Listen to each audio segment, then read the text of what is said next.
Hi guys, good morning. Update tayo guys, nandito tayo sa may bitukang manok o tinatawag ng Old Sigsag. Ito guys, may nakasulat dyan, oh. Quezon Protected Landscape.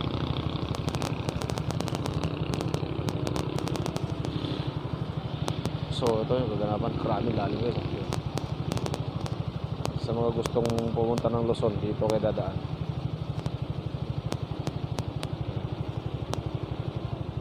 Palitan guys, kung yung iba nakahinto, nag-aabang sila na makaakit yung iba yun, makaakit yung iba yan. Pag nag-aakyat, sila naman ang pababa. So yun, update muna. Okay, ganda nga ng view guys, oh. Gabon pa.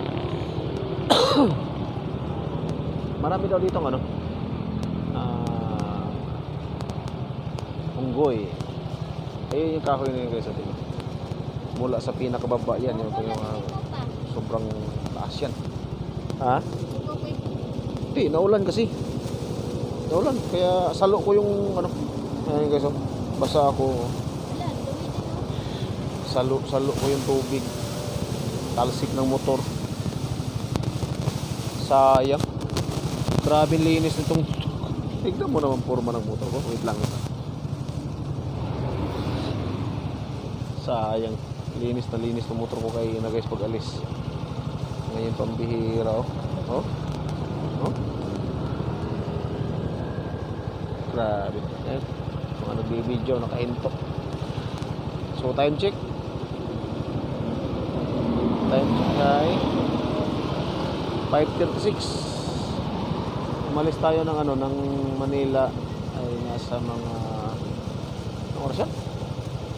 Mga 1. So naka-apat na hinto kami dahil panay ang ulan. Ang akala ko purisma pa kasi Manila walang ulan, sobrang init. Pag-uwi ng Bicol, pambihira, nauulan sa daan. Traffic, oh. Ayan.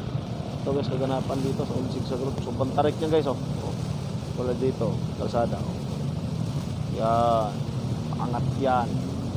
Talagang hinuka yung bundok para lang karoon ng kalsada dito sa ibabaw. Ano? Kaya pala guys, wala talagang makakapasok dito ng mga bus. O noon dito man dumadaan, pero ngayon pinagbabawal dahil sobrang liko. Hindi kayang imaniobra ng bus ang kung nagkaroon ng loss brake pa guys, kasi sobrang lalim nito.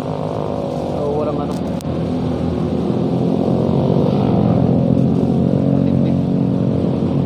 So ito na yung mga kasabay namin kay